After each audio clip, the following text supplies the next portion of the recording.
أفلا يتدبرون القرآن. Baik, untuk acara yang ketiga, implik-implik yang akan disampaikan oleh Gus Nur, penjelasan ringan yang membahas sisi dalam kehidupan sehari-hari atau pembacaan cahaya iman atau penggugah batin. Waktu tempat kami persilakan. Bismillahirrahmanirrahim. Assalamualaikum warahmatullahi wabarakatuh.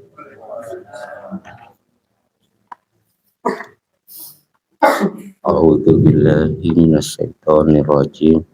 Bismillahirrahmanirrahim. Asyhadu an la ilaha illallah wa asyhadu anna Muhammadar Rasulullah. Astaghfirullahaladzim.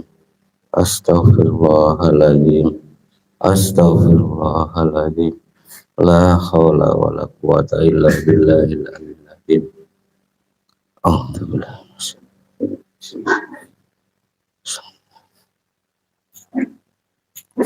Alhamdulillahirabbil alamin.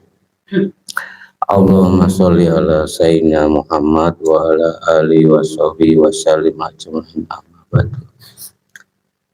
Terima kasih untuk Pak Mas Aris, pembawa acara, yang telah memberikan waktu kepada saya untuk membaca penggugah batin. Baik, untuk mempersingkat waktu, saya akan membacakan penggugah batin Pustaka Majelis YPPAI Si Jago Tapok dengan judul Pokok Hidup yang Sempurna.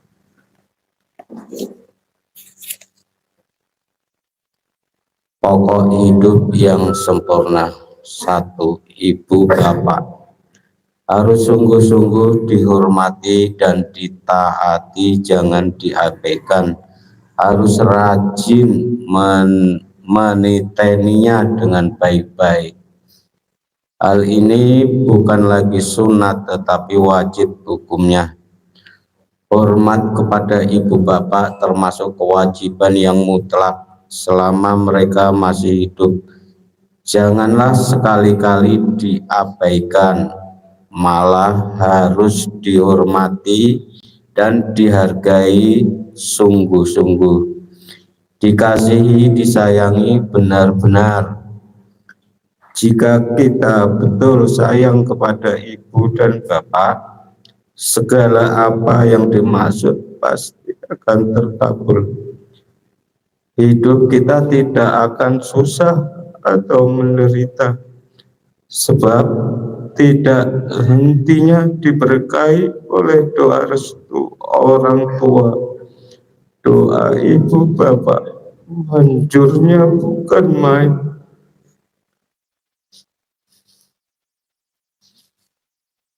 Jika perhatian kita tidak betul-betul dicurahkan kepada ibu bapak, hidup kita tak akan kekurangan apa-apa. Cukup sandang,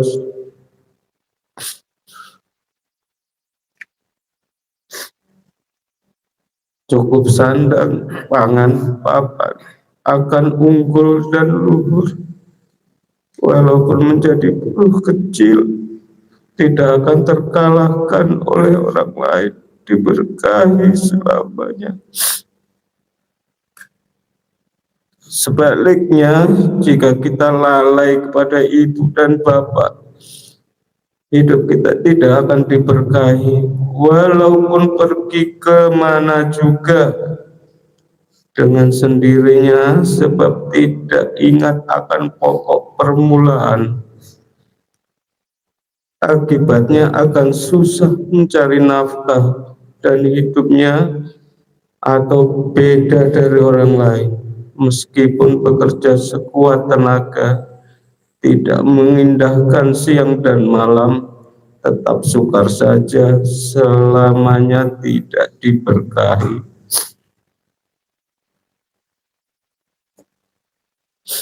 Dua, sembah sujud yang benar kepada Allah Subhanahu wa Ta'ala. Jalankan perintahnya, laksanakanlah sholat yang 5 waktu dengan tekun dan hati-hati. Syahadat yang nyata disertai tahu diri dan insaf bahwa hidup ini adalah karunia semata-mata dari Pangeran dan dilindungi oleh Tuhan. Setiap waktu jangan lupa memuji syukur kepada Gusti Allah ingkang Maha Suci. Jika sudah yakin berpegang teguh pada Gusti Allah, awal akhir pasti akan terkabul tiap permohonan kita.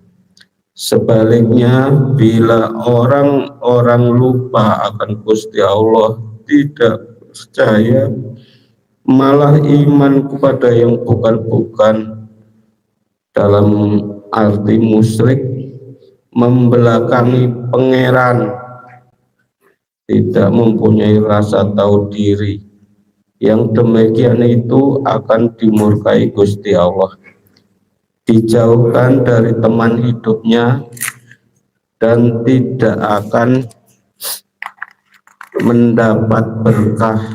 Hatinya gelap serta tersesat, tidak tahu akan jalan pulang. 3. Di dalam hidup secara suami istri harus bersatu padu, bertujuan satu, beraliran satu, jangan saling bertentangan. Hidup jangan ceroboh, tidak senonoh, melanggar peraturan rumah tangga, sebab akhirnya pasti akan rugi. Kelakuan demikian harus dijauhkan, dan di dalam hidup bersuami istri harus waspada. Jika ingin subur makmur, hidup subur dan berada, tidak usah memuja-muja ke gunung atau ke kuburan, sebab syarat hidup sudah cukup. Coba kalau bersatu hati, serasa senasib, tidak ingkar dari syahadat, meski dapat rezeki sedikit, meski dapat rezeki sedikit juga akan cukup sandang pangan, insya Allah, jika petunjuk-petunjuk yang diuraikan di atas dijalankan dan mentaati pelajaran-pelajaran dalam perjalanan ini, maka akan mulialah lahir batin dunia akhirat. Sebaliknya, kalau suami istri melanggar peraturan rumah tangga, hidupnya menurut hawa nafsu, apalagi melakukan sesuatu dengan sembunyi, berdusta dipakai modal, maka hidupnya itu akan selalu susah dan tidak akan ada kecukupan. Meskipun pencahariannya besar, selamanya merasa kekurangan saja dan berhati gelap. 4. Harus bercampur gaul dengan sesama hamba, damai dan bersatu hati. Jangan atas mengatasi di dalam mencari keuntungan dan tak mengindahkan keselamatan bersama. Harus sayang kepada sesama hamba. Dengan yang dekat jangan berselisih atau berbantah-bantahan. Dengan yang jauh harus kenal, itulah bekal dalam arti modal. 5. itulah bekal dalam arti modal hidup, apalagi dalam hal mencari dunia. Justru itulah pokok pangkalnya, ialah campur gaul dalam segala bidang. Gusti Allah tidak menjelma untuk memberikan milik kepada kita, tetapi yakin dan nyata selama mengutus saja dengan perantaran manusia lagi. Oleh karena itu kita membutuhkan sesama hamba, harus menyayanginya, sayang kepada si rendah, sayang kepada si kecil. Apalagi kita menuntut ilmu tasawuf, ini telah sampai pada rasa yang sejati, melaksanakan hidup dalam segala lapangan, maka kita pasti akan ada dalam keunggulan. Amin. Untuk bekal hidup lahir batin ada 4 syarat mutlak yang harus dipenuhi. 1,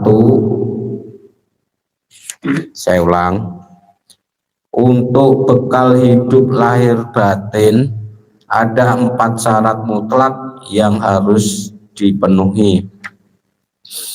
1, tunduk takluk, tahu diri dan berterima kasih kepada Gusti Allah Subhanahu wa Ta'ala. Percaya kepada Rasulullah, utusan Gusti Allah. Yang ketiga, tunduk kepada orang tua, dalam arti ibu, bapak, dan mertua. 4, kasih sayang kepada sesama hamba Allah. Jika betul-betul sudah mencukupi syarat yang tersebut itu, maka yakin akan dilindungi Gusti Allah kemanapun kita pergi. Selamat seumur hidup, diberkahi selamanya, tidak akan bersua dengan kemiskinan atau celaka. Sarinya akan terpetik, rasanya akan terpegang. Maka dari itu hidup kita bertujuan yang tentu.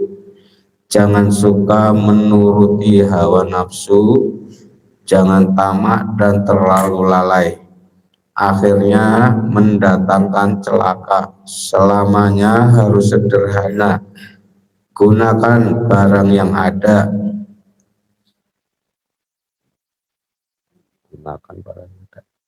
Belajar batin harus yakin nyatanya pada diri kita, harus sampai terpegang, terasa rasakan yang sebenarnya. Hati-hati jangan tertipu. Buktinya aji batin dalam geraknya halus tidak kasar, berbeda dengan wujud yang disebut juga badan kasar. Alhamdulillahirrahmanirrahim. Saya sudah membacakan pembuka batin.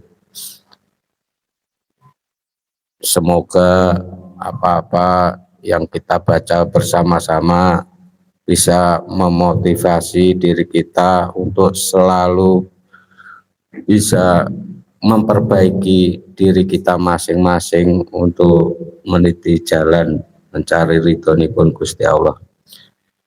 Wabillahi taufiq wal hidayah. Wassalamualaikum warahmatullahi wabarakatuh. Untuk bacaan selanjutnya, cara kelima, para hati, perluas sudut pandang, yang akan disampaikan oleh Om Yed. Bujangan simbolik yang membantu melihat diri dari perspektif yang lebih jernih dan luas. Lalu dilanjutkan dengan acara 6, bukaan Riyadhah Nafsiyah, panduan latihan jiwa untuk menyelami dimensi batin dan mengurai simpul emosi terdalam. Untuk Om Hero, waktu dan tempat kami silakan. Tadi apa? Tobat. Salat tobat. Cakep tuh.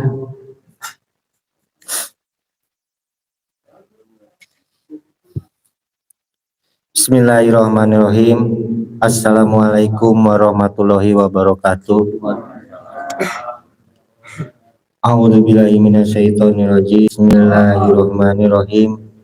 Asyhadu an la ilaha illallah wa asyhadu anna Muhammadar Rasulullah. Astagfirullahaladzim. Astagfirullahaladzim. Astagfirullahaladzim. La haula wala quwata illa billahil aliyyil azim.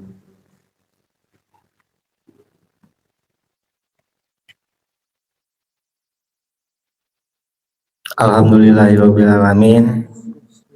Alhamdulillahilladzi anjala ala abdihil kitaba walam yaj'alahu iwaja. Alhamdulillahilladzi arsala anbiya wa mursalin liyursiduna safi umuri dunya wa din. Wassalatu wassalamu ala nabiyyina Muhammadin sahibil ayati bayyinati wa mujizati bahirati wa ala alihi wa sahbihi wa tabi'ina wa tabi'ihim ila yaumiddin. Asyhadu an la ilaha illallah wahdahu la syarikalah wa asyhadu anna Muhammadan abduhu wa rasuluhu la nabiyya ba'da. Amma ba'du. Terima kasih diucapkan yang setinggi-tingginya atas kehadiran, atas kesetiaan, atas pengorbanan untuk bisa sampai ke tempat ini. Kita bersama-sama melaksanakan pengajian rutin sebagian dari bentuk rasa syukur kita kepada Gusti Allah atas nikmat-nikmat yang telah dan akan kita terima. Salawat serta salam semoga terlimpah curahkan kepada junjungan kita Nabi Musa, Nabi Muhammad SAW, kepada para sahabatnya, pada keluarganya, pada penganutnya, pada tabi'in, tabi'ut, hingga kepada kita juga. Semoga kauban dengan rahmat dan salam. Tadi Pak Ustadz menyinggung tentang bab salat tobat. Betul itu, pas apa yang diutarakan, apa yang dibahas, apa yang dijelaskan sudah sesuai. Memang urutannya atau timelinenya, kronologinya, kita melaksanakan sholat tobat itu mengharapkan ampunan di awal. Awalnya seperti itu, berharap mendapatkan ampunan. Kesananya sudah harus menjadi sebuah kebutuhan, harus sudah menjadi apa tadi Pak Ustadz bilang, gitu. Sudah tidak ada lagi embel-embel keinginan. Karena salah satu ciri diterimanya pertobatan kita atau diampuni dosa kita itu, salah satu ciri adalah melompong jalan kata rogong. Melompong jalan kita, gitu. Salah satunya, ada banyak sebetulnya ya, perlu kita kaji kalau itu mah, untuk lebih dalam lagi kita memahami, lebih dalam lagi sehingga kita menjadi akrob. Yang diharapkan itu kita itu akrob, benar-benar dekat, sudah tidak ada lagi penghalang, sudah tidak ada lagi jarak. Berarti kebalikannya, kalau masih ada jarak, berarti kebalikannya dari belum atau ijabah, belum ijabah, atau tertundanya ijabah persoalan ampunan itu. Gitu, gitu nggak Iqbal? Kalau ijabah kan nggak ada jarak lagi, nggak harus tunggu waktu ya. Gitu. Mau kerja besok langsung ijabah. Itu cirinya melompong jalan. Kata Rogong. Masih ada jarak. Entah itu jarak tentang waktu atau tentang tempat. Gak nyampe. Berarti masih harus kita lebih intensif lagi melaksanakan pertobatan, ampunan, bukan hanya kepada Gusti Allah, kepada dosa sesama. Halo.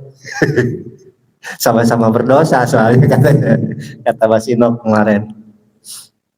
Gak sama hidup juga gitu. Ciri, salah satu ciri itu harus dirasakan dulu oleh kita masing-masing.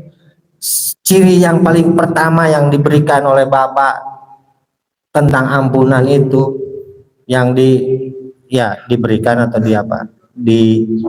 dipetuahkan, dinasehatkan. Salah satu ciri tentang ampunan, nasihat dari Bapak adalah melompong jalan kata Rogong. Kalau masih ribet, kalau masih serimpet, berarti bertanyalah kepada diri kita masing-masing. Gitu. Kita mau naruh gong di mana ini? Gong kalau udah ditaruh kan sudah tidak harus menari-nari. Taruh gong. Kalau di sini juga ada taruh gong. Bekasi, sono apa namanya? Narogong itu mah. Kalau di Garut tarogong, sama-sama naro, nyimpen gong. Kalau udah nyimpen gong, kita sudah tidak lagi artinya pentas atau apa? Pentas kan masalah gong. Kalau biasanya gitu kan, kalau ingin berjuang itu harus dipukul gong dulu baru berjuang. Ini mah gongnya sudah ditaruh, sudah kesadaran diri, nggak harus perlu dipukul. Ngaji loh, nggak usah,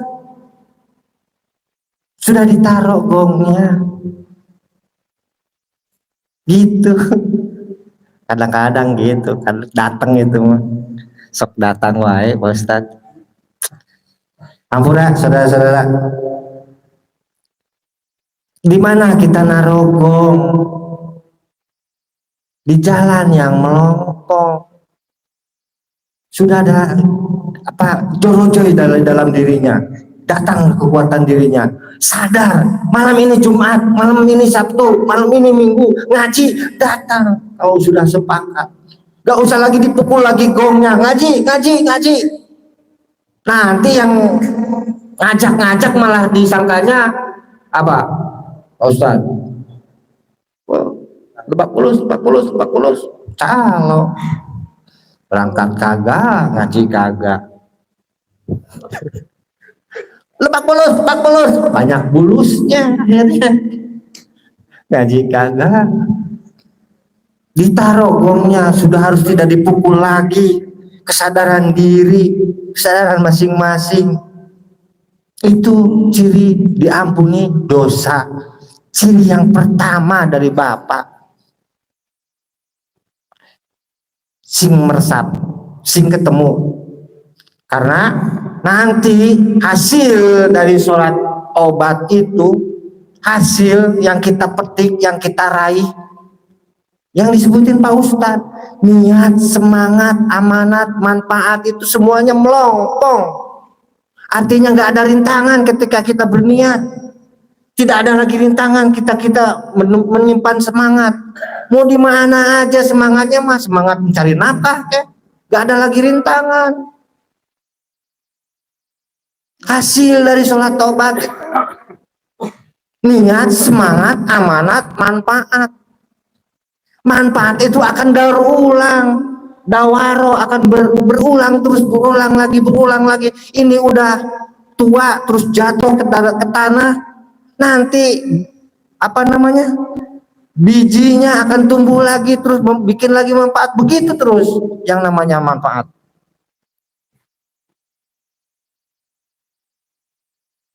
Gimana Pak Ustaz? Soalnya gitu. Jadi hasil, buktikan benar nggak kita sholat tobatnya, atau sebagai tolak ukur lah, tolak ukur masing-masing. Ini penjelasannya, ini yang diberikan oleh, dijelaskan oleh Bapak, ini yang dinasehatkan oleh Bapak. Sok tolak ukur masing-masing. Masih muda, masih masanya, misalnya contoh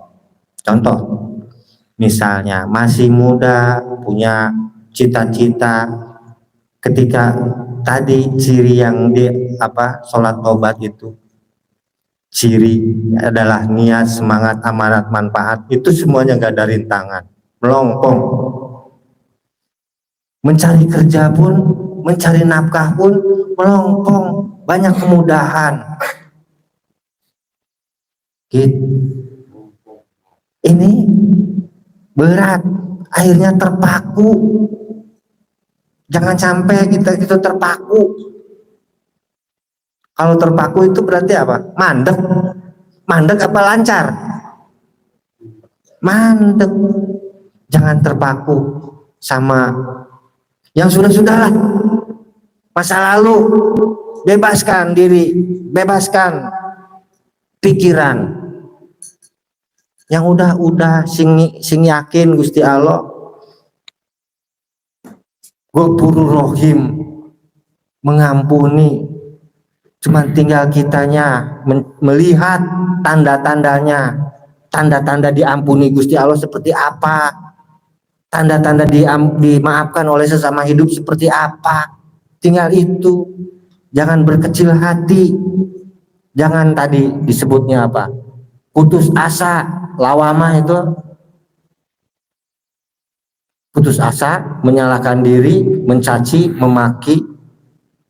Jangan singgulidak, karena itu akan hilang nanti kalau diampuni dosa perdosaan itu. Penyesalan itu akan sedikit demi sedikit terkikis. Yang penting temukan dulu itu yang pertama, jalan kata rogong molongpong. Masih digongin nggak Iqbal? Ketawa. Iya, nggak apa-apa. Kedepannya insya Allah nggak usah digongin lagi. Jalan kata rogong. Itu Bapak mah memang bahasanya bahasa siloka, perlu dipikirkan bertahun-tahun sampai ketemu barangnya baru ngerti. Gak bisa ditelan mentah-mentah, gak bisa telan bulet-bulet. Harus dipikirkan, direnungi, diresapi, diteliti, dicermati, ketemu barangnya. Oh ini maksud omongan Bapak. Kayak gitu. Dulu saya itu untuk memahami itu tuh bertahun-tahun. Bahasa yang itu melongkong, jalan kata rogong.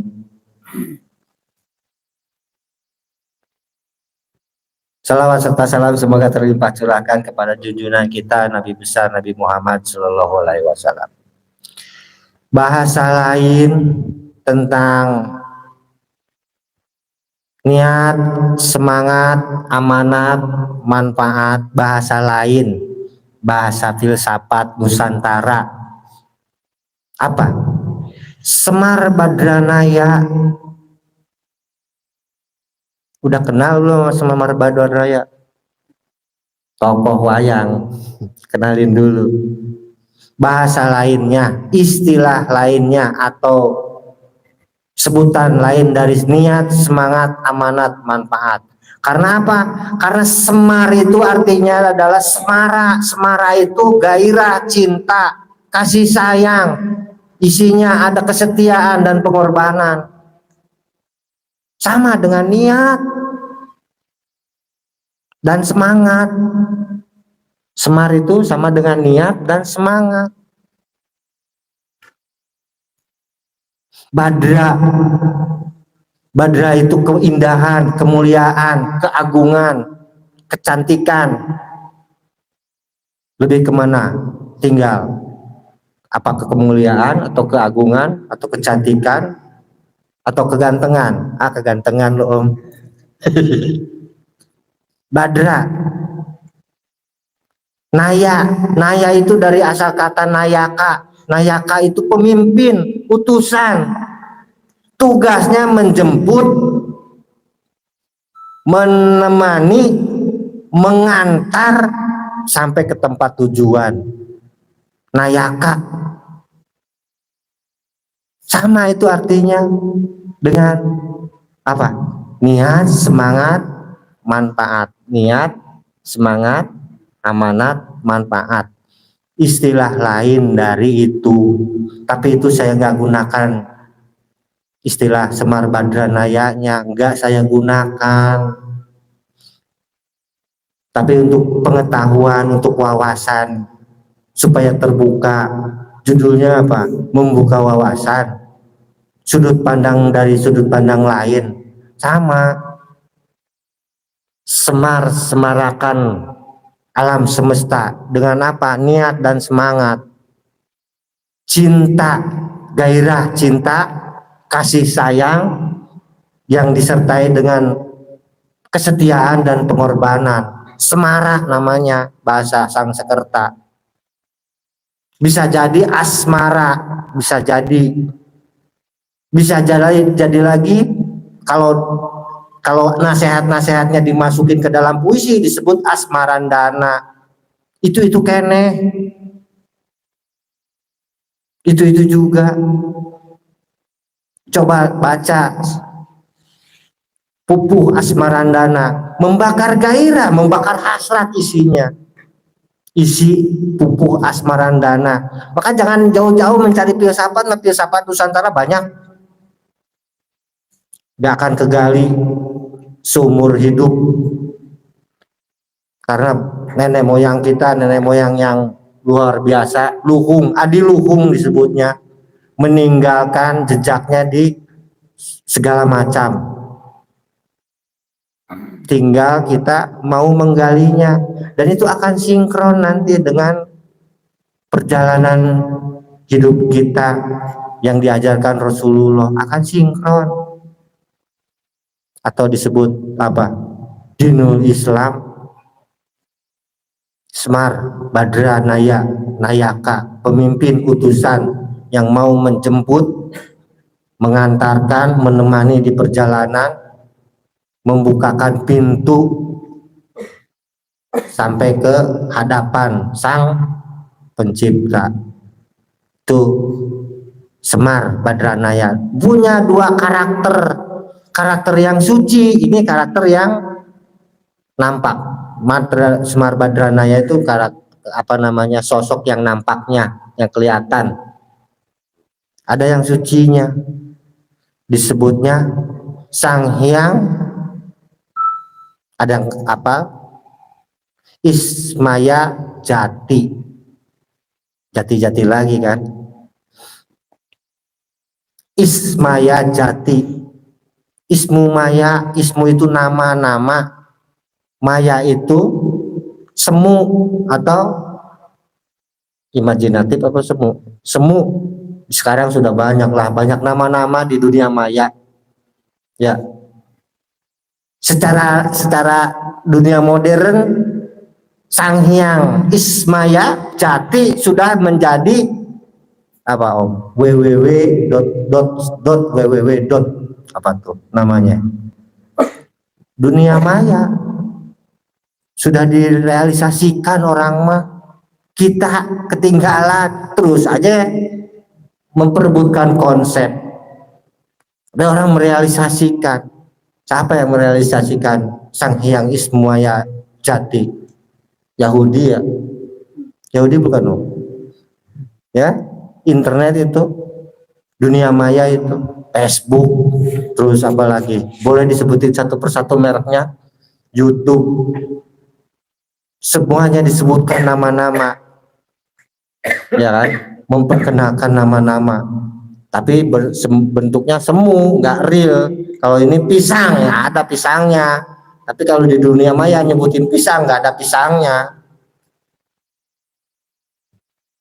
Ismaya jati, ismu maya, sang hyang itu juga sendiri bersih, jernih, kejernihan. Itu dua sisi dari yang kita sebutkan. Kan jadi bangong sih, lagi menyerap atau lagi bingung. Ya, mungkin kita persiapan untuk cukup segitu. Cukup Pak Ustadz untuk apa tadi meluruskan sholat tobatnya. Benar itu Pak Ustadz, benar.